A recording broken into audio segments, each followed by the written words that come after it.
تقریباً 35 سے 40 منٹ کا ہی دورانیہ ہوگا آج کی نصیحت کا، آج کے درس کا، لیکن تمہیدی طور پر ایک بات آپ ذرا، جو کہ میں ادباً آپ سے عرض کروں گا، وہ سماعت فرما لیں تاکہ آپ یہ نہ سمجھیں کہ میں کوئی آپ کو ڈانٹ رہا ہوں یا میں آپ کو ناراض ہو رہا ہوں یا میں آپ کو پتہ نہیں کوئی خوف زدہ کر رہا ہوں، تو ایسی کوئی بات نہیں ہے، لیکن اب حالات اور وقت کا جو تقاضا ہے اس کے مطابق بھی تھوڑا سا ہمیں اپنے آپ کو بہتر کرنا ہے۔ تو سب آپ یہ نیت اور یہ ارادہ کر کے بیٹھیں کہ جو خوبی آپ کے اندر موجود ہے اس خوبی کو آپ اللہ کے لیے قائم اور دائم رکھیں، اور جو خوبی میرے اور آپ کے اندر ابھی تک موجود نہیں ہے کسی بھی وجہ سے، تو کوشش کریں اس خوبی کو پیدا کریں، چاہے آپ کو وقتی طور پر کسی تکلیف کا سامنا کرنا پڑتا ہے اور لوگوں کی نفرت ہو سکتا ہے اس کا سامنا کرنا پڑے، معاشرہ ہو سکتا ہے آپ کو قبول نہ کرے، اور شاید پچھلے کئی سالوں سے ہم عمل کرنا چاہ رہے ہوں گے لیکن یہ سوچ کے کہ اچھا کوئی نہیں کر لیں گے، ابھی معاشرے کا اتنا دباؤ ہے، اور تو ان چیزوں سے اب ذرا نکلنے کا وقت ہے۔ اگر میں آپ کو صحیح بات بتاؤں کہ یہاں نہ تو میں آپ کو صرف خوش کرنے کے لیے آ جاؤں اور نہ ہی آپ اس لیے آ جائیں کہ بس خوش ہو کے تقریر اور درس سنیں اور چلے جائیں، ایسا نہ سوچیں، بلکہ یہ سوچیں کہ ہم اپنی تربیت کا آج کوئی نہ کوئی ایسا پہلو ہوگا جو ہم انشاءاللہ تعالیٰ اپنا بہتر کر کے واپس گھر کی طرف جائیں گے، اور جب گھر واپس جائیں تو ہمارے طبیعت اور ہمارے مزاج کے اندر ہمارے گھر والوں کو بھی کوئی خیر نظر آنی چاہیے۔ ایسا نہ ہو کہ درس بہت اچھے طریقے سے سنیں اور مسجد کی طرف ہماری رغبت بھی ہو، 5 وقت کی نماز بھی ہو، لیکن ہمارے اخلاقی رویے اس درجے پر ہوں کہ ہمارے گھر کا اپنا جو ماحول ہے وہ پوری طرح ایک سخت ماحول ہو، اور جس کے اندر نفرتیں بھی ہوں اور عداوتیں بھی ہوں اور حسد بھی ہو اور بغض بھی ہو۔ اس قسم کا ماحول جب گھروں میں رہے گا تو لوگ بجائے دین کے قریب آنے کے لوگ دین سے دور جائیں گے۔ تو آج کی جو چند ایک باتیں ہیں اس میں کچھ اس قسم کی ہی رغبت آپ کو میں نے دلانی ہے۔ تو سب سے پہلی بات جو میں عرض کرنے لگا ہوں وہ یہ ہے، جو کہ صحیح مسلم کی روایت ہے، ایسا عین ممکن ہے کہ وہ روایت تو میں آپ کو یہاں بیان کر چکا ہوں، لیکن اس کے اندر سے اس وقت کوئی اور مسئلہ نکالا ہو اور آج کوئی اور مسئلہ نکالنا چاہتا ہوں۔ اور یہ ہمارے سلف صالحین اور محدثین ان کا یہ طریقہ رہا ہے کہ وہ ایک ایک حدیث سے ایک سے زیادہ مسائل کو اخذ کرتے تھے۔ تو میں آپ کو سب سے پہلی جو بات کرنے لگا ہوں وہ دراصل ایک واقعہ ہے جو کہ صحیح مسلم کے اندر ہے، اور نبی علیہ الصلوۃ والسلام نے اس واقعے کو صحابہ کرام رضوان اللہ اجمعین کی موجودگی میں بیان کیا ہے، اور وہ واقعہ بیان جو صحیح مسلم میں کیا گیا ہے وہ کتاب الایمان کے اندر ہے، اور نبی علیہ الصلوۃ والسلام نے وہ واقعہ اس لیے بیان کیا تھا تاکہ صحابہ کرام کے ایمان کو اور بھی تر و تازہ کر لیا جائے، ورنہ نبی علیہ الصلوۃ والسلام کوئی قصہ گو نہیں تھے کہ صرف واقعات سنائیں اور گزر جائیں، بلکہ آپ نے جو واقعہ سنایا وہ بالیقین بہت ساری حکمتوں پر مبنی تھا اور ہے اور رہے گا، اور آج میں اور میرے بعد ہو سکتا ہے کہ یا آج موجودگی میں بھی آپ ہو سکتا ہے اس واقعے سے بہت سارے مسائل اخذ کر لیں۔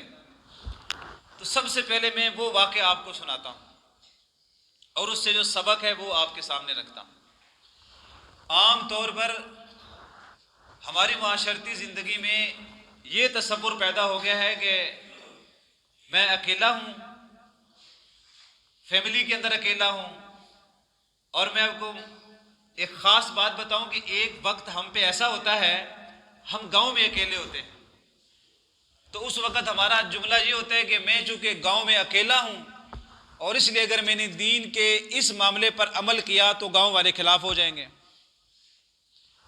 پھر اللہ تعالیٰ ہماری مدد کرتا ہے تو گاؤں میں اور بھی لوگ ساتھ مل جاتے ہیں، جیسے یہاں بھی یقیناً ایسا ہوا ہوگا کبھی، تو پھر ہمارا ایک عذر جو شیطان ہمارے دل میں ڈالتا ہے وہ کہتا ہے کہ آپ چونکہ اب پوری فیملی میں آپ اکیلے ہیں، اب اس کو پتہ ہے کہ 2 4 10 12 14 گھر، 2 درجن گھر اور بھی ہیں، لیکن اب اس کو شیطان وسوسہ ڈالتا ہے کہ چونکہ تو فیملی میں ابھی تک اکیلا ہے تو اس لیے تو یہ کام نہ کر۔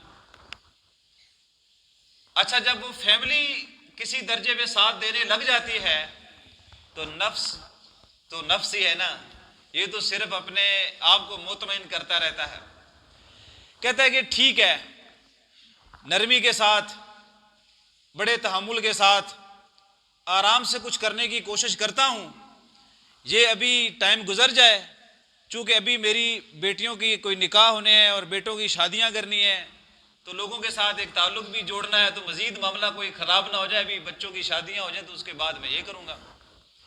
کرتے کراتے ایک دن آتا ہے، وہ اپنی چارپائی پر ہوتا ہے اور ملک الموت اس کے سامنے جب آتا ہے تو وہ 1000 بار سوچتا ہوگا کہ میں کچھ کر لوں، لیکن اس وقت تمام دروازے، ہر قسم کا رجسٹر اور اعمال نامہ، کرام کاتبین، یہ سب اپنے تمام معاملات کو لپیٹ رہے ہوتے ہیں، اور وہ آخری بار ملک الموت کو دیکھتا ہے کہ آنکھوں میں ٹکٹکی بجی ہوئی ہے، اور اندر اندر حسرت سے کہتا ہے کہ کاش میں کوئی کر لیتا۔ میں صرف آپ سے یہ عرض کرنے لگا ہوں کہ جو واقعہ میں آپ کو سنانے لگا ہوں اس میں یہی سبق نبی علیہ الصلوۃ والسلام نے دیا کہ آپ جس حال میں ہیں کم از کم آپ تو اللہ کے دین کے لیے استقامت اختیار کر گزریں۔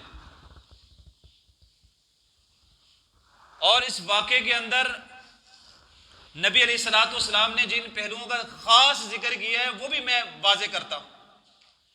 آپ نے فرمایا ہے کہ ایک بچہ تھا جس کو بادشاہ نے اپنے گاؤں، قصبے، دیہات یا شہر سے منگوایا خصوصی طور پر، اور اسے کہا کہ اس کو آپ جادو سکھائیں، اور جو بزرگ جادوگر قریب المرگ ہے کہ کوئی پتہ نہیں کب اسے موت آ جائے، تو اس نے کہا کہ اپنا جادو تو کم از کم آپ اس کو سکھا جائیں، تیرے مرنے کے بعد یہ ہمارے ساتھ ہوگا، اور جادو کے ساتھ ہم پھر لوگوں پہ جیسے حکومت کرتے ہیں حکومت کرتے رہیں گے۔ تو اس نے کہا کہ مجھے سب سے ذہین اور فتین بچہ آپ مجھے دے دیں، میں اس کو سکھا دیتا ہوں۔ تو نبی علیہ الصلوۃ والسلام نے فرمایا اس وقت کا ذہین ترین بچہ انہوں نے اس جادوگر کو دیا، وہ سیکھنے لگ گیا۔ وہ ہر روز آتا بادشاہ کے دربار میں، ہر روز وہ علم سحر، جادو کا علم وہ سیکھتا رہا۔ ایک دن کبھی گزرا تو اس وقت جو کہ نبی علیہ الصلوۃ والسلام سے پہلے کا واقعہ ہے اور موسیٰ علیہ الصلوۃ والسلام کے بعد کا واقعہ ہے، تو اس دورانیہ میں کسی راہب نے اس کو جاتے ہوئے دیکھا، تو اس نے کہا کہ میری بات سنیں، آپ روزانہ بڑی پابندی سے اس راستے سے گزرتے ہو، کہاں جاتے ہو؟ تو اس نے کہا جی میں صاف گو تھا، اس نے کہا جی میں جاتا ہوں بادشاہ کے دربار میں، تو آج کل وہ مجھے جادو کا علم سکھا رہے ہیں، بزرگ ہیں وہاں پر، وہ مجھے تعلیم دیتے ہیں اور حکومت میری سرپرستی کرتی ہے۔ یہ لفظ ذرا میں اس طریقے سے بول رہا ہوں، حکومت میری سرپرستی کرتی ہے، میرے لیے پیسے دیتی ہے، میرے واسطے ٹیچر ہے، میرے واسطے معلم ہے، اور مجھے جادو سکھاتا ہے۔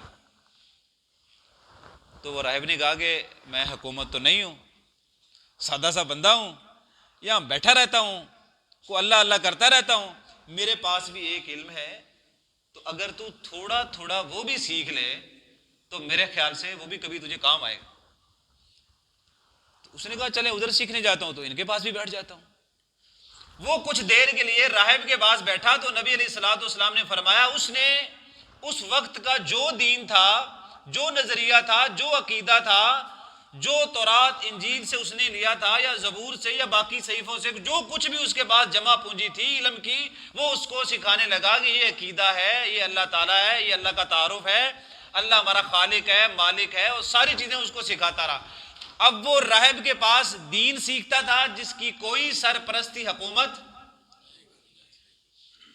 اور کوئی بڑا مدرسہ وہاں پر، کوئی لبے سڑک، کوئی جھونپڑی جس میں بیٹھ کے وہ پڑھتے تھے، اور جبکہ ایک طرف حکومت، سلطنت، بادشاہ، ٹیچر، معلم، اخراجات، فیس، ہر چیز حکومت کر رہی ہے اور اس کو جادو پڑھا رہی ہے. وہ اپنی حکومت کو قائم رکھنا چاہتا ہے اور یہ راہب اس وقت کا دین اس بچے کے دل و دماغ پر ڈالنا چاہتا ہے کہ کسی طریقے سے یہ دین کی طرف راغب رہے. اس واقعے کو آپ اپنے گاؤں، اپنے قصبے دیہات سے منسلک کر سکتے ہیں. آپ اس میرے واقعے کو جو کہ نبی علیہ الصلوۃ والسلام کی طرف سے میں آپ کو سنا رہا ہوں، آپ اپنی بیٹی، اپنے بیٹے کے لیے بھی سوچ سکتے ہیں کہ آپ اپنے بچے کے ساتھ اس وقت کیا کر رہے ہیں. جو بچہ آج سے 20 سال بعد یا 25 اور 30 سال بعد اس معاشرے کا مضبوط ترین جو ستون بننے والا ہے، آپ آج اس کے ساتھ کیا کر رہے ہیں وہ وہی بنے گا جو آج آپ اس کو بنا رہے ہیں. تو بچہ تو جاتا رہا. تو ایک دن اس کے استاد نے پوچھا تم لیٹ آتے ہو؟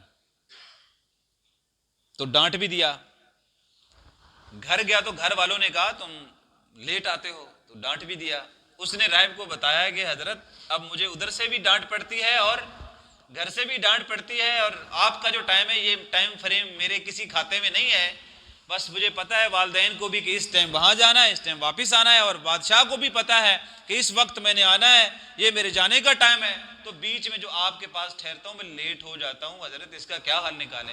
اس نے کہا اب حکمت سے کام لینا ہے. بس ٹھیک ہے ادھر جانا تو کہنا تھوڑا سا گھر سے لیٹ آیا ہوں، اور جب گھر جاؤ تو کہو تھوڑا سا ادھر سے لیٹ آیا ہوں، لیکن یہ تھوڑا سا وقت نکال لے، زیادہ وقت نہیں. 6 گھنٹے کوئی نہیں، 3 گھنٹے بھی کوئی نہیں، 2 گھنٹے بھی کوئی نہیں، چند لمحے ہیں جو میرے پاس تو نے ٹھہرنا ہے. یہ اگر سارا بھی جوڑ جاڑ کے بنائے تو میرا نہیں خیال کہ 10 15 20 منٹ سے زیادہ بار روزانہ وہ آتے جاتے ٹھہرتا ہو.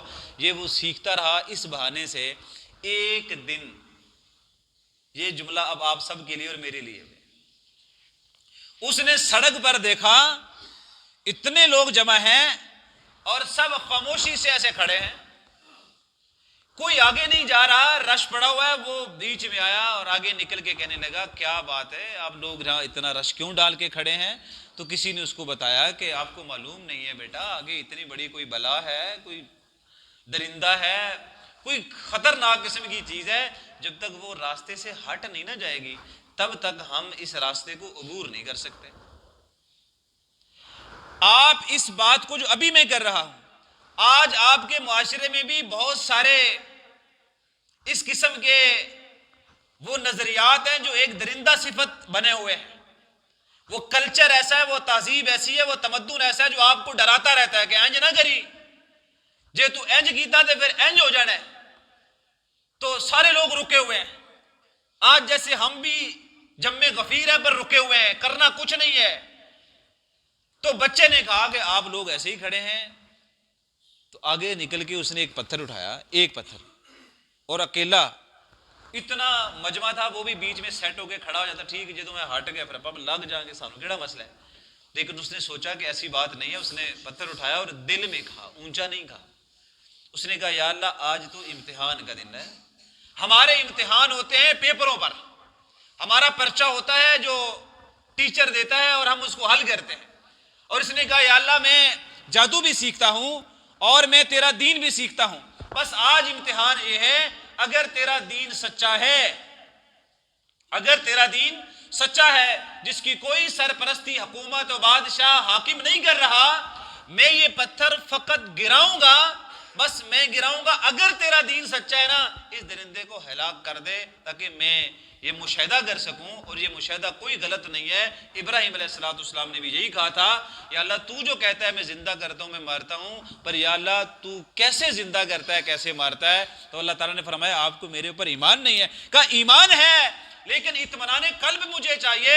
تو اللہ تعالیٰ نے تنقید نہیں کی. پھر کہا پرندے لو انہیں ذبح کرو، پھر ان کے گوشت کو قیمہ بناؤ، جگہ جگہ رکھو، پھر انہیں بلاؤ، یاتینا کا سعیا، دوڑ کر آئیں گے، اڑ کر نہیں آئیں گے کہ اوپر سے آپ یہ سمجھ لیں کہ اڑتے اڑتے میرے پاس آ گئے. یہ پرندے جو آئیں گے نا یہ دوڑ کر آپ کی طرف آئیں گے. حضرت عزیر نے بھی ایک بار کہہ دیا تھا یا اللہ یہ گری پڑی بستی، چھت زمین پر پڑے ہوئے ہیں، یہ کیسے تو دوبارہ زندہ کرے گا؟ اللہ تعالیٰ نے 100 سال وہاں پہ موت دی. پھر 100 سال کے بعد اٹھا کے پوچھا کب لبثتا، کتنے دن ہو گئے؟ تو کہنے لگے جی کوئی 1 دن ہو گیا یا پھر کوئی. تو اللہ تعالیٰ فرماتے ہیں 1 صدی بیت گئی ہے، اپنا کھانا دیکھ لے، اپنا پانی دیکھ لے، لم یتسنہ، ہم نے یہ تو نہیں خراب ہونے دیا. اپنا گدھا دیکھ لے وہ کیسے ہڈیاں اس کی مٹی میں مل گئی ہیں. ان کے سامنے پوری ویڈیو بنائی کہ گدھے کی ہڈیاں جمع ہوئیں, پھر اس کے اوپر گوشت چڑھا, پھر اس کے اوپر کھال چڑھائی, اور پھر اس کو دوبارہ سے اللہ نے زندہ کیا. پھر کہنے لگے ہاں میں مان گیا کہ میرا رب جو چاہتا ہے وہ کر سکتا ہے. اطمینان قلب, یقین کے بچے نے کہا اگر تیرا دین ہی سچا ہے تو اس کو ہلاک ہونا چاہیے. اس نے پتھر گرایا, وہ ہلاک ہو گیا, راستہ کھل گیا. کوئی آپ میں سے بھی ہے جو دین پر اتنا یقین رکھتا ہو؟ اگر میں یہ یقین رکھتا ہوں کہ میرا دین سچا اور کھرا ہے تو پھر اس دین پر عمل کرنے میں کون سی چیز آپ کو مانے ہے؟ اگر آپ یہ سمجھتے ہیں کہ آپ کا دین سچا ہے تو کیا رکاوٹ ہے جو آپ اس پہ عمل نہیں کر پاتے؟ آپ دین کے بنیادی تقاضوں کو کیوں نہیں سمجھنا چاہتے؟ ان بنیادی تقاضوں کو اپنی اولاد تک کیوں نہیں پہنچانا چاہتے جو اولاد آنے والی صدی پر اثر انداز ہوگی؟ اس کے لیے آپ کیوں نہیں وہ قدم اٹھاتے آج اپنی زندگی میں کہ آپ وہ بن جائیں جو آپ اپنی اولاد کو بنانا چاہتے ہیں؟ یاد رکھیے گا اس بچے کے اس واقعے سے یہی سبق ملتا ہے. آپ کو بھی یہ دین پر یقین کر کے کوئی پتھر, مراد اس سے یہ نہیں کسی کا سر آپ نے پھاڑنا ہے, اس سے مراد یہ ہے اس کے لیے آپ کو کھڑا ہونا پڑے گا. کم از کم کھڑے ہو کے آواز تو لگا دے, یا اللہ تیرے دین کے اوپر ہمارا یقین ہے, میں کھڑا ہو گیا ہوں, میں عمل کر رہا ہوں, معاشرہ میرے خلاف ہے, اس کو میرے حق میں کر دے. اللہ تعالیٰ تمہاری مدد ایسے کرے گا جیسے اس بچے کی تھی. اس کے ساتھ کوئی فوج نہیں تھی, کوئی حکومت نہیں تھی, کوئی ایسی سرپرستی نہیں تھی جو وہ رائب کے پاس پڑھتا تھا. اکیلے بچے نے اگر وہ کر لیا تھا, میرا پورا یقین ہے اگر آج ہمارا بھی کوئی بیٹا ایسے کھڑا ہو گیا نا دین کے لیے, اللہ اس کی مدد بھی آج ایسے ہی کرے گا جیسے اس کی تھی. وہ بادشاہ کے دربار میں پہنچا, لوگوں نے کہا بڑا کمال ہے. تو ایک وزیر مشیر کوئی قریب آئے, کہتے ہیں کہ تیرے پاس کوئی بڑا خاص علم ہے, ہم تو سارا دن راستے میں کھڑے رہے اور تو نے ایک پتھر مارا اور وہ ہلاک ہو گیا اور راستہ کھل گیا. کیا پڑھا تھا تو نے؟ لگتا ہے تو بہت اچھا جادو سیکھ رہا ہے. تو اس نے بڑی حکمت سے کام لیا, جو اس کے ٹیچر نے اس کو بتایا بھی تھا کہ بھائی تھوڑا حکمت سے کام لینا ہے, ایڈا جذباتی نہیں ہو جانا. جی میں معافی چاہنا, میرے بزرگ بھی اتنے بیٹھے رہے, وہ مدرسے میں پڑھتے پڑھتے بچے کو اتنا جذباتی کر دیتے ہم کہ وہ بیچارہ جب معاشرے میں آتا ہے تو وہ اتنا سخت گیر ہو جاتا ہے, وہ پھر کسی دوسرے کو صحیح تسلیم کرنے کے لیے تیار ہی نہیں ہوتا. تو ٹیچر نے بتایا کہ اتنا جذباتی نہیں ہونا, آرام سے کام کرنا, یہ بڑا کام ہے, یہ بڑا کام ہے. بڑے کام تحمل سے ہوتے ہیں, صبر سے ہوتے ہیں, لیکن اس کے لیے آپ کو استقامت سے کھڑا ہونا پڑتا ہے. اس میں منافقت نہیں ہونی چاہیے, نفاق اور ڈر خوف کسی کا نہیں ہونا چاہیے. ہاں حکمت اور مسئلے سے کام لیں آپ. اس نے کہا نہیں ایسی کوئی بات نہیں. تو ایک وزیر جس کی آنکھیں جو مجھے لگتا ہے بہت کمزور, بالکل اندھا تو نہیں تھا, تو اس نے قریب آ کے کہا کہ تیرے پاس جادو ہے, بہت اچھا ہو گیا ہے, اگر تو میری نگاہ کو ٹھیک کر دے تو کیا بات ہے. اس نے کہا میں نگاہ نگوما کوئی نہیں ٹھیک کرتا, اے بڑی بڑی غلط فہمی ہوگی لوگوں. تو اس نے کہا کیا کرتے ہو؟ اس نے کہا یہ اللہ کرتا ہے. یہ کون کرتا ہے؟ اس نے کہا کون اللہ؟ مطلب یہ بادشاہ کی بات کر رہے ہو؟ اسی کی تو ہم مانتے ہیں. نہیں اس کی بات ہی نہیں کر رہے, اس کا بھی وہ رب ہے, وہ آسمانوں میں ہے. اس نے کہا اچھا پھر مجھے کیا کرنا ہے؟ اس نے کہا تجھے صرف وہ اقرار کرنا ہے جو میں تجھے بتاؤں گا کہ اللہ ایک ہے, بس تو نے اقرار کرنا ہے, اس کے بعد تیری آنکھیں مل جائیں گی. اس نے اقرار کیا, اس نے دعا کی, یا اللہ بندہ مسلمان ہو گیا ہے تو ایدی نظر لٹا دیں. اس بچے کی دعا سے اللہ تعالیٰ نے اس کو آنکھیں دے دی, وہ بالکل ٹھیک ہو گیا. اس نے تحفے دینے چاہے تو اس نے کہا ہم تحفے لینے والے کوئی نہیں ہیں, تحفے قبول کرنے والے کوئی نہیں, ہم اللہ کے دین کا کام کر رہے ہیں. اکیلا ہوں اور مقابلے میں پوری ریاست ہے, اور ایک میرا ٹیچر اور ایک میں ہوں, ہم کام کر رہے ہیں, بس تیسرا آج تو ہو گئے, ہم تین ہو گئے. اس نے کہا اچھا, لیکن اس نے کہا ابھی یہ بتانا نہیں کسی کو, بس ٹھیک ہے تجھے آنکھیں مل گئی. مل گئی. وہ بادشاہ نے تو نبینا بندہ سے تینوں بڑا دستا ہے آج کل, خیر ہے, اور پوچھا کتوں علاج کرایا ہے؟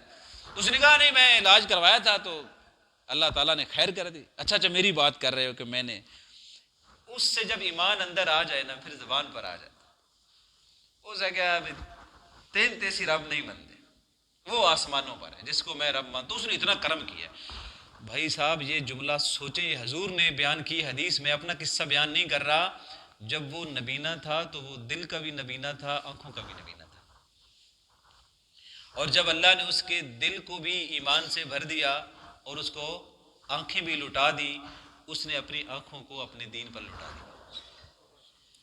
اس نے کہا اب کوئی مسئلہ نہیں ہے, اب نظر رہے یا نہ رہے, لیکن جو سکون مجھے دین میں ملا ہے, رب پر ایمان لانے پر, رب پر یقین رکھنے پر, چاہے مجھے آج کوئی مار ہی دے, میری جان لے لے, لیکن میں اب یہ منافقت تو کم از کم نہیں کر سکتا. اس نے کہا میں تجھے تو رب نہیں مانتا, وہ ہے رب, اس نے مجھے ایک کرم کیا, مہربانی کی ہے.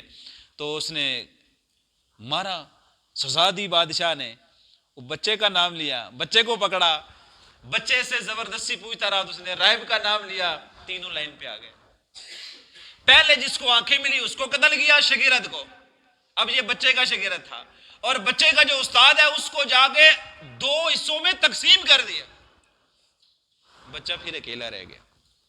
کو 2 توحید پرست اکٹھے کیے تھے اس نے, وہ دونوں شہید ہو گئے.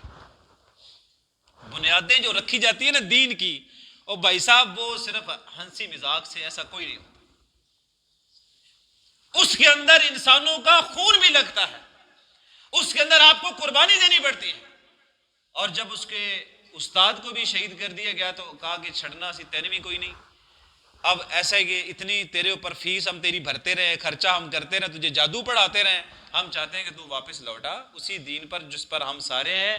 تو اس نے کہا جی یہ تو ہو نہیں سکتا, اب میں راز کھل گیا تو راز کھل گیا ہے, اب یہ نہیں ہو سکتا. اب پوری ریاست ایک طرف ہے, اکیلا بچہ ایک طرف ہے. اس کے پاس کوئی اسلحہ نہیں ہے, کوئی بندوق, تیر, کمان ذاتی طور پہ کوئی نہیں اس کے پاس, نہتا خالی ہاتھ, اور مقابلے میں سارے روشن خیال, ساری ریاست, حاکم, وزیر سارے شامل ہیں. تو انہوں نے کہا ایسا کرو, بچہ قیمتی ہے, اس کو پہاڑ پر لے جاؤ, ڈراؤ دھمکاؤ اس کو, اور جب یہ ڈر جائے کہ میں مرنے لگا ہوں تو یہ واپس آ جائے گا اب ہمارے دین میں. تو وہ اسے پکڑ کے لے گئے پہاڑ کی بلندی پر.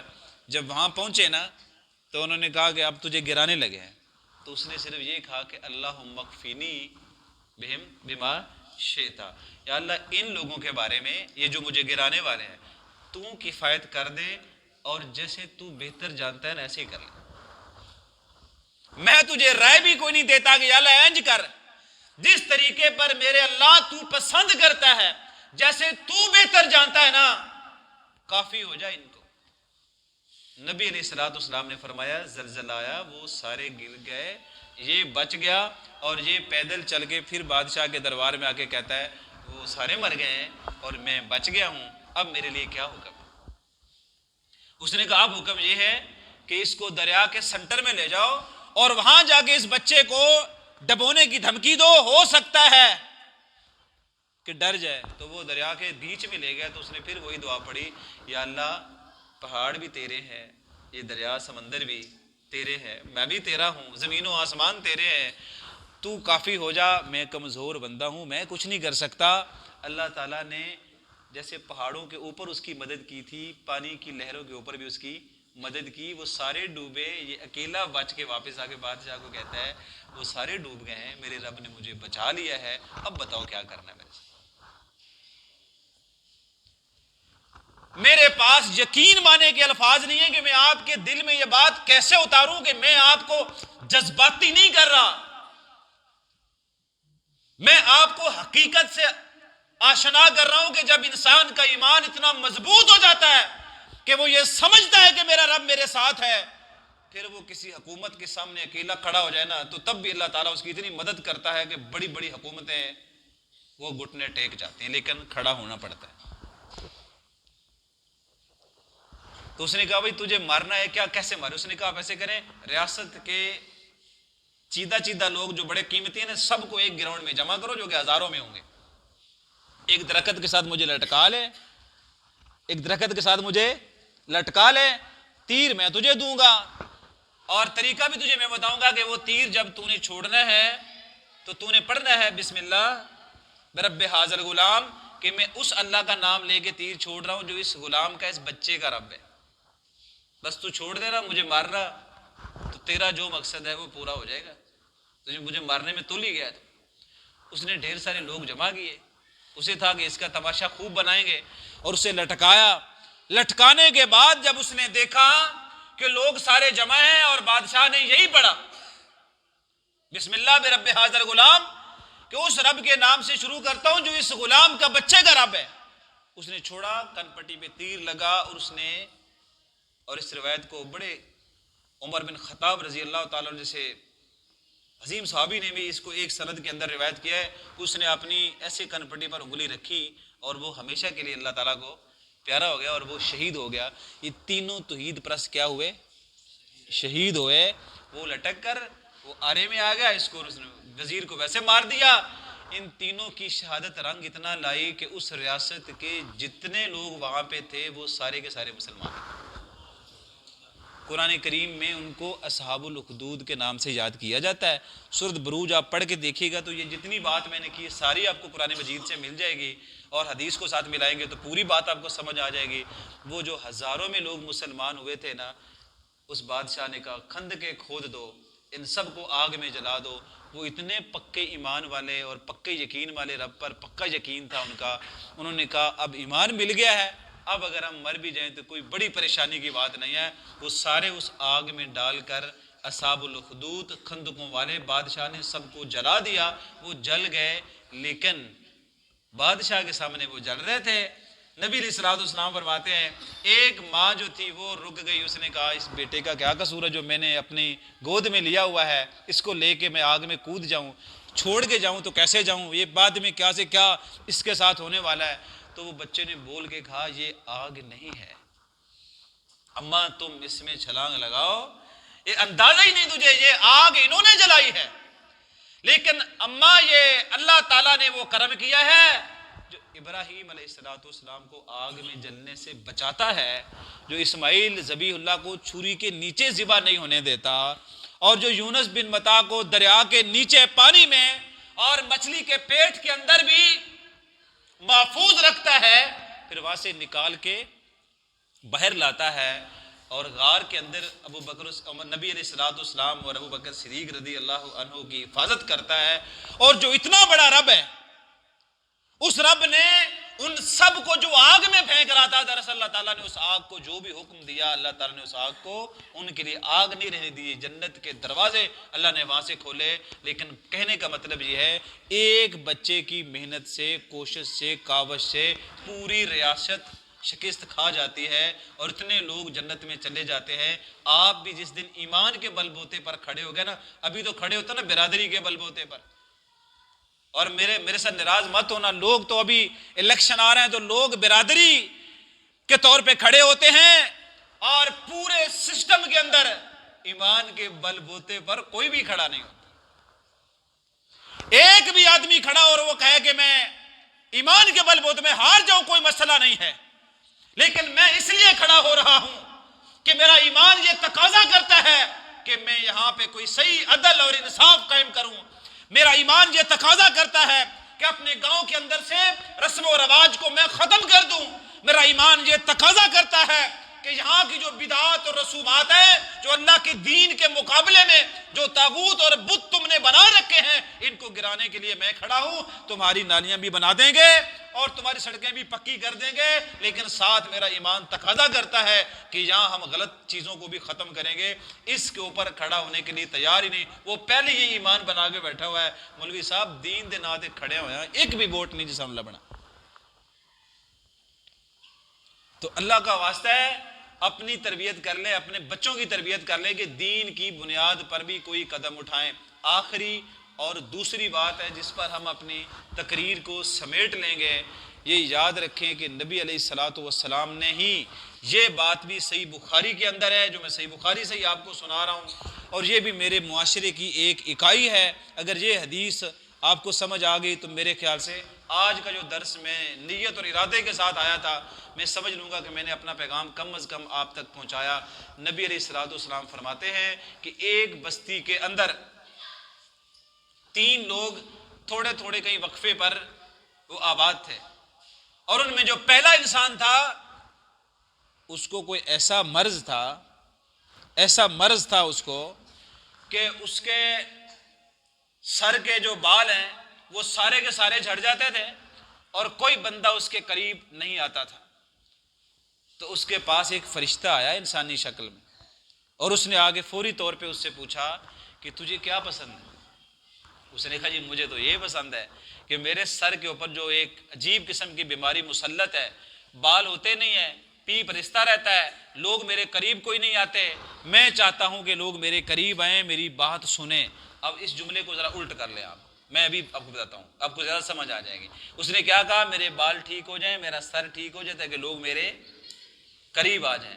مجھے بتائیں اللہ تعالیٰ نے آپ کو اس مرض سے بچا کے رکھا ہے کہ نہیں رکھا؟ نبی علیہ الصلوۃ والسلام یہ واقعہ بھی یوں نہیں سنا دیا، آپ نے کہا، اس نے کہا میرے سر کے بال آ جائیں، مجھے بڑی ان کی ضرورت ہے، لوگ میرے قریب نہیں آتے، میرے مرض، میری بدبو جو سر سے پیپ نکلتا ہے نا، تکلیف دہ ہے۔ تو اس نے ہاتھ پھیرا، وہ بالکل ٹھیک ہو گیا اور اس کے سر کے بال آ گئے۔ تو اس نے پوچھا تجھے کوئی جانور بھی پسند ہے؟ تو اس نے کہا بالکل پسند، بالکل پسند، مجھے اونٹ بہت پسند ہے۔ اس نے جوڑا دیا اس کو، ایک اونٹ ایک اونٹنی، اور برکت کی دعا کی اور چلا گیا۔ اس کی طبیعت ٹھیک ہوگی، سر کے بال آ گئے، اور ایک اونٹ، پھر 2، پھر 10، پھر 20، اور پھر پھیلتے پھیلتے اس کا بہت بڑا ایک رقبے کے اندر وہ اونٹ پال رہا تھا۔ اور وہ دوسرے کے پاس گیا جس کو مرض کیا تھا کہ کوڑی کی بیماری، بدن سارا خراب، پھنسیاں پھوڑے، کوئی قریب نہیں جاتا تھا۔ اس کی آپ اذیت کو تبھی سمجھ لیں جب کوئی کرونے والا مریض ہوتا تھا نا، جو کرونے والا مریض، تو اس کے کوئی قریب نہیں جاتا تھا، کہتے نہیں اس کو ہاتھ مت لگائیں۔ میں آپ کو ایک بات بتاؤں، جو ریکور ہوئے ہیں نا کرونا سے، اگر آپ کے بھی جاننے والے ہیں اور اس مرض سے وہ گزرے ہیں، آپ ان سے صرف یہ پوچھ لیں کہ آپ کو کرونے سے زیادہ تکلیف ہوتی تھی یا یہ لوگ آپ سے ملتے نہیں تھے اس سے زیادہ تکلیف ہوتی تھی؟ وہ آپ کو اگر صحیح سمجھتا وہ کہے گا اتنی تکلیف اس کرونے کی نہیں ہوتی تھی، جتنی تکلیف یہ تھی کہ بیٹا سر پہ کھڑا ہوتا تھا لیکن مجھے ہاتھ لگانے سے ڈرتا تھا، اور بیٹی میرے سرہانے پر کھڑی ہوتی تھی لیکن مجھے ہاتھ لگانے سے ڈرتی تھی۔ یہ کیفیت مجھے زیادہ تکلیف دیتی ہے۔ اس انسان کو کوئی چھوتا نہیں تھا، اس نے کہا مجھے تو کوئی قریب نہیں آتا، میرے جلد کو ٹھیک کر دو، اور اس نے ہاتھ پھیرا، جلد اس کی ٹھیک ہو گئی۔ اب مجھے بتائیں اللہ نے آپ کو تو ٹھیک رکھا ہوا ہے نا؟ اور کہا کوئی تجھے پسند ہے؟ اس نے کہا مجھے گائے پالنے کا بڑا شوق ہے۔ اللہ تعالیٰ نے اس کو گائے پالنے کی توفیق دی اور ایک بہت بڑے رقبے کے اندر اس کی گائے پھیل گئی، اور وہ آخری اور تیسرے بندے کے پاس گیا جو کہ نبینہ تھا، اور اسے کہا تجھے سب سے زیادہ کیا پسند ہے؟ اس نے کہا نظر ہے نہیں میری، اگر یہ مجھے لوٹا دی جائے تو اس سے بڑی اور کیا بات ہو سکتی ہے۔ میں پھر دہراؤں گا، اللہ نے آپ لوگوں کو نظر بھی عطا فرما رکھی ہے۔ وہ نبینہ آدمی تھا، اس نے کہا میں نبینہ ہوں، کوئی میرے قریب نہیں آتا، کوئی میری بات نہیں سنتا، میری بات پہ کوئی یقین نہیں کرتا، میں کیا بات کروں، میں نے کچھ دنیا میں زندگی میں دیکھا نہیں ہے۔ اور جب میں یہ واقعہ کبھی بیان کرتا ہوں میں ساتھ یہ جملہ ایڈ کرتا ہوں، قاری صاحب وہ جو کہ آنکھوں سے پدیشی طور پہ نبی نے اللہ نے توفیق دی، قرآن حفظ کر لیا، اور جب قرآن حفظ کر لیا تو وہ پڑھانے لگے، تو کسی نے سورۃ شمس یا قمر چاند کا ذکر کر دیا تو وہ رونا شروع ہو گئے۔ تو کسی نے پوچھا حضرت آپ کو کوئی تکلیف، کوئی مسئلہ، کوئی پریشانی جو آپ رو رہے؟ کہتے ہیں یہاں کسی بچے نے ابھی چاند کا ذکر کیا ہے، میں حیران ہوں کہ میں نے زندگی میں چاند نہیں دیکھا کہ چاند کیسا ہوتا ہے۔ جس چاند کو آپ اپنی آنکھوں سے دیکھتے ہیں، کوئی اس کے لیے ترس بھی رہا تھا کہ وہ چاند ہوتا کیسے ہے۔ اس نے کہا نظر لوٹا ہے، میں اماں کو دیکھ لوں، ابے کو دیکھ لوں، بھائیوں کو دیکھ لوں، معاشرے کو دیکھ لوں، نظر تو میری آ جائے تو یہ سب سے بڑا میرا مسئلہ ہے۔ اس کا یہ مسئلہ بھی اس نے حل کر دیا۔ جب مسئلہ حل ہو گیا، کہا کوئی جانور پسند ہے؟ کہا بکریاں بہت پسند ہیں۔ اس کو بکریوں کا ریوڑ دیا، وہ آباد ہوا، اس کو برکت کی دعا دی، وہ پھیل گیا۔ اب اس پوری کہانی کو اپنے معاشرے کے اندر بھی لاگو آپ نے کرنا ہے۔ اب ہمیں بھی یہاں پہ کوئی ابرص کا مریض ہے اور کسی کی جلد خراب ہے، وہ تکبر سے رسم و رواج کے نیچے دبا ہوا ہے اور وہ دین کے قریب آنے سے یوں ڈرتا ہے اور پتہ نہیں اس کو معاشرے میں کیا خوف ہے کہ لوگ مجھے چھوڑ جائیں گے۔ دراصل جب وہ تینوں آباد ہو گئے نا، یہی فرشتہ انسانی شکل میں پہلے کے پاس آ گیا، اس نے خود اپنے سر میں بیماری اور ایسے مفلوق الحال بنا ہوا تھا، اور اس سے کہا کہ بھائی میری حالت بہت بری ہو گئی ہے اور مجھے تھوڑی مدد کر دے، میں مسافر بندہ ہوں، کوئی مجھے اونٹنی، کوئی اونٹ جس پہ میں سواری کر لوں، میں اپنی منزل تک پہنچ جاؤں، میری مدد کر دے۔ تو اس نے کہا میں تیری کوئی مدد کرنے کو تیار.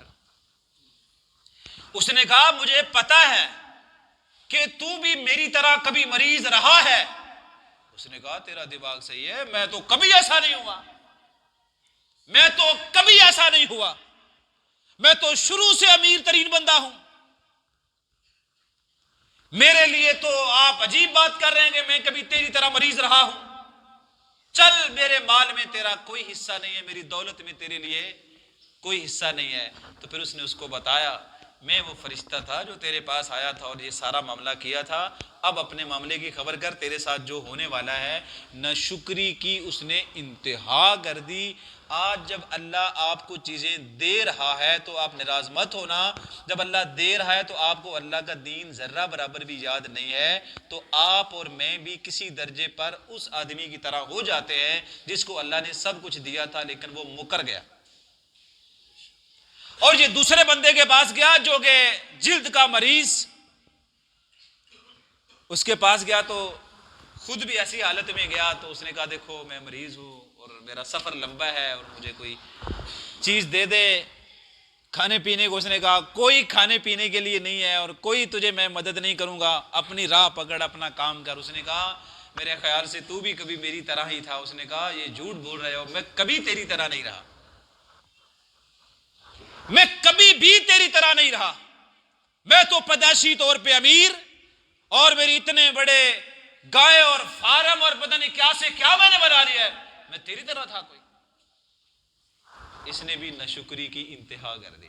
میں نے یہاں بیٹھ کے ایک بات آپ سے کی تھی اور آج دوسری مرتبہ کر رہا ہوں. میں بھول کے نہیں کر رہا, سوچ سمجھ کے میں آج دوسری مرتبہ کر رہا ہوں کہ حکیم سعید کہا کرتے تھے اپنی زندگی میں دنیا پھرا ہوں اور میں نے بڑے مریضوں کو چیک کیا ہے. جو مرض میں نے تشخیص کیے ہیں 80% لوگ جو مریض ہیں نا عدم قناعت کی وجہ سے مریض ہیں. اس کا ترجمہ یہ ہے عدم قناعت کا, جو ان کے پاس ہے اس پر شکر ادا نہیں کرتے, جو ان کے پاس نہیں ہے اس کے لیے ہمیشہ جلتے رہتے ہیں, حسد کرتے رہتے ہیں, بغض کرتے رہتے ہیں, اس کے لیے لڑتے ہیں, بھیڑتے ہیں اور اس کے لیے کوشاں رہتے ہیں. جو ان کے پاس ہے اس پر شکر ادا, جو ہے آپ کو اس پر شکر ادا کرنا پڑے گا. جو نہیں ہے اس کے لیے آپ دعا کر سکتے ہیں, آپ کوشش بھی کر سکتے ہیں, لیکن مرے تو نہیں اس کے لیے جو نہیں ہے تمہارے پاس. اور یہ تیسرے بندے کے پاس گیا نا جو نبینا تھا, اس سے نبینا بن کے گیا تو اسے کہنے لگا دیکھو میں نبینا بندہ ہوں اور مسافر ہوں اور لمبا میرا سفر ہے, مجھے کچھ عنایت کر دو تاکہ میرا سفر آسان ہو جائے. اس نے کہا سبحان اللہ, تم بیٹھو, دیکھ میں بھی کبھی نبینا تھا, میں بھی کبھی نبینا, مجھے نظر نہیں آتا تھا, میری نگاہ کام نہیں کرتی تھی. پھر کوئی اللہ کا نیک بندہ میرے پاس آیا اور اس نے مجھ سے پوچھا اور میں نے اسے کہا کہ مجھے سب سے زیادہ عزیز یہ ہے کہ میری نگاہ ٹھیک ہو جائے. اس نے ہاتھ پھیرا, میں ٹھیک ہو گیا.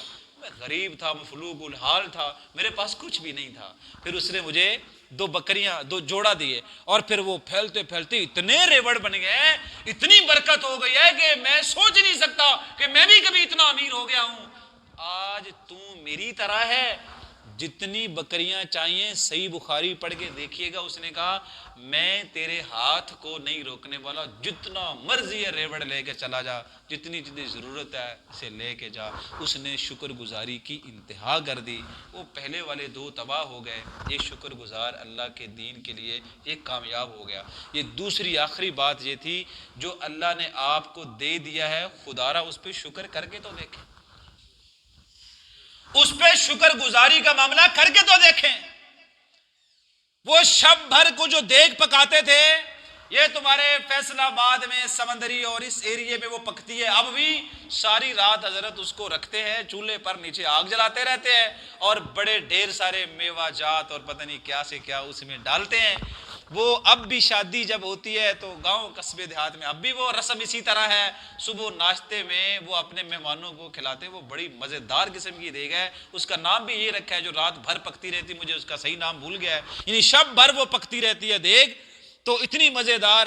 تو پچھلی بار کسی عالم نے بھی وہ ذائقہ چکھ لیا تو اس نے دیکھا ہر بندہ تعریف کر رہا ہے بنانے والے کی, ہر بندہ تعریف کر رہا ہے کہ یار کمال کی دیگ بنائی ہے, کتنا زبردست ٹیسٹ ہے. تو اس کو موقع ملا, اس نے کہا مجھے بتاؤ یہ ٹیسٹ ہوتا کتنی دیر تک ہے. انہوں نے کہا جب زبان پہ رکھتے ہیں, کہتے جب گلے کی طرف جاتا ہے تو کوئی ٹیسٹ آتا ہے؟ نہیں, کوئی نہیں آتا. تو کتنا ٹائم لگتا ہوگا ٹیسٹ میں؟ جسٹ کوئی 1 سیکنڈ, یا جب تک آپ اسے رکھے پہلے آتا ہے بڑا ٹیسٹ, پھر ساتھ ہی وہ ختم ہو جاتا ہے. اللہ نئی انرجی دیتا ہے. پھر آپ کے, میں کیسے آپ کو بتاؤں اللہ کی قدرت, کہ جو آپ لقمہ نیا رکھتے ہیں اس کے لیے آپ کو اللہ تعالیٰ ٹیسٹ چیک کرنے کے لیے دوبارہ طاقت دیتا ہے. اور پتہ نہیں کتنی چیزیں اللہ تعالیٰ اس وقت تمہارے بدن میں ایکٹیو کر گئے کہ جو ٹیسٹ تمہارا, تو وہ کہتے ہیں تمہارے اس 1 سیکنڈ سے بھی کم ٹائم میں جو آپ کو بڑا مزہ آیا نا کہ کھانے کا, آپ نے اس دیگ پکانے والے کی بڑی تعریف کی ہے. آپ کو تو یہ پتا ہونا چاہیے جس خالق نے یہ چاول بنائے ہیں نا, اس کو یہ چاول بنانے میں کتنا ٹائم لگا ہے. 4 سے 6 ماہ اس کو لگے ہیں یہ چاول تیار کرنے. اس کا شکر ادا نہیں کرتے. جس نے اس چاول کی فصل کو تم نے بویا, پانی کا ایسے ہی تالاب بنا کے آپ نے اس کو بو دیا. پہلے پنیر تھا, پھر وہاں سے اتارا اور پھر لگا دیا. پھر اس نے سورج کی ڈیوٹی لگا دی کہ کتنی دھوپ, کتنا ٹمپریچر چاہیے اس زمین کو دو تاکہ یہ تیار ہو سکے. اس علاقے کا موسم الگ ہے, اس کا الگ ہے, جہاں چاول پیدا ہوتے ہیں اس کا موسم الگ ہے. اور میں حیران ہوں کہ پھر چاند کو لاتا ہے تاکہ ایک وقت میں آ کے اس میں مٹھاس بھر دے. اور پھر اللہ تعالیٰ ہواؤں کو پھیلاتا ہے تاکہ اس میں تھوڑی سی نمی تھی تو وہ تھوڑی خشکی کی طرف ڈرائی کر دے. پھر اللہ تعالیٰ زمین کو حکم دیتا ہے کہ نیچے سے اس کو توانائی دو. اللہ تعالیٰ پھر پتہ نہیں کیا سے کیا نظام بنا کے دن اور رات, سورج اور چاند, ہر چیز کو پابند کر دیتا ہے. میرے بندے نے چاول کھانے ہیں 6 مہینے, زمین آسمان یقین کریں وہ آپ کی اس فصل کو تیار کرنے میں وہ مدد کر رہا ہوتا ہے ہر اعتبار سے تمہاری فصل کی. اور جب وہ تیار ہوتا ہے, جب تم لقمہ منہ میں رکھتے ہو تو صرف دیگ پکانے والے کا شکریہ ادا کرتے ہو. جس تم اس بنانے والے خالق نے جس نے تخلیق کیا ان چیزوں کو, اس کا دل سے شکریہ ادا کرو گے نا, بڑے پر امن ہو جاؤ گے, بڑے پرسکون ہو جاؤ گے. اللہ تعالیٰ سے دعا ہے اللہ تعالیٰ ہمیں سمجھنے کے ساتھ حقیقی معنوں میں عمل کرنے کی توفیق عطا فرمائے. جیسی کو باتیں تھی 1-2 میں نے آپ سے عرض کر دی ہیں, اور اس کا لب لباب صرف یہ ہے کہ اب وہ دور نہیں رہا کہ آپ بات سنیں اور گھر چلے جائیں. اللہ کی رضا کے لیے اپنے آپ کو دین کے لیے کھڑا ہونے والا ثابت کریں. اگر بلال حبشی ایک بار بھی کہہ دیتے نا کہ یار مکے میں میری کیا حیثیت ہے, میں دین کے لیے کھڑا ہوں, وہ کہتے میں آگ پہ لیٹ سکتا ہوں نا تو لیٹ جاؤں گا, جو میں کر سکتا ہوں میں کروں گا. لیکن پھر وہ صحیح بخاری میں آتا ہے وہ دن آیا جب نبی علیہ الصلوۃ والسلام فرما رہے تھے کہ بلال کہاں ہے, تو آپ نے فرمایا لبیک و صادیک یا رسول اللہ صلی اللہ علیہ وآلہ وسلم, میں حاضر ہوں آپ حکم کریں. آپ نے کہا مکہ فتح ہو گیا ہے, بیت اللہ کی چھت پہ جا کے چڑھ کے اذان دو. میں طالب علم ہوں اور میں سوچتا ہوں وہاں آپ کسی کو بھی بھیج سکتے تھے, لیکن بلال کو بھیجا. جب بلال وہ چھت کے اوپر کھڑے ہوں گے نا, نیچے بڑے بڑے سردار کھڑے تھے اور وہ سوچ رہے تھے یہ بندہ ہے جس کے رخسار پہ ہم نے پاؤں رکھے تھے, یہ وہ بندہ ہے جس کو آگ پر ہم نے رکھا تھا, ریت پہ لٹا کے سینے پہ بھاری پتھر رکھ کے منہ پہ ہم تھوکا کرتے تھے. آج وہ ہم سب سے بلند کھڑا ہے, اور جو اس وقت اللہ اللہ کرتا تھا آج بلند ترین اعلیٰ ترین جگہ پر ہے, اور ہم آج نیچے کھڑے ہوئے ہیں اور خطرہ ہے کہ ہمارے بھی گلے کاٹ دیے جائیں. اللہ تعالیٰ ایک ٹائم دیتا ہے, کبھی کسی کی قربانی کو ضائع نہیں کرتا. آپ جو آج قربانی دیں گے نا, اللہ نسلوں میں بھی اس کا بدلہ کہیں نہ کہیں ضرور دے دے گا. اللہ آپ کا میرا حامی و ناصر ہو. جزاکم اللہ خیر, بارک اللہ فیکم, والسلام علیکم ورحمۃ اللہ وبرکاتہ.